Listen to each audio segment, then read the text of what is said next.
Quran says in Surah Namal, chapter number 27, verse number 17 and 18, that when Solomon and his army, with hosts of men, jinns and birds, when they walked and when they approached a lowly valley of ants, one of the ants said, "O ye ant, get into the human habitations.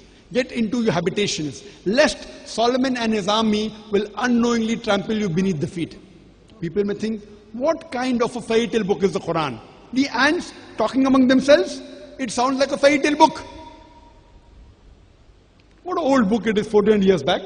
But today, after science has advanced, we have come to know that the animal or insect which has the closest resemblance to the lifestyle of the human being, it is the ant. The ant buries the dead the same way as the human beings do.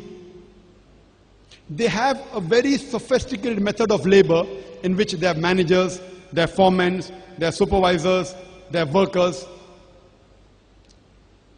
They have a very sophisticated method of communication where they speak to each other. They very often meet to chat. They even have marketplaces where they exchange goods. You know how we have marketplaces, how we have souk. The ants have marketplaces where they exchange goods. And when an ant stores any grain, and if the grain begins to bud, it chops off the bud as though it knew that budding will cause rotting of the grain. And if in monsoon, in rainy season, if the grain gets wet, the ants get it out in the sunlight to dry, as though they knew that humidity will cause root system, which will cause rotting of the grain. You know, many times we see the ant taking grain and then going in the sunlight. We wonder where they're going.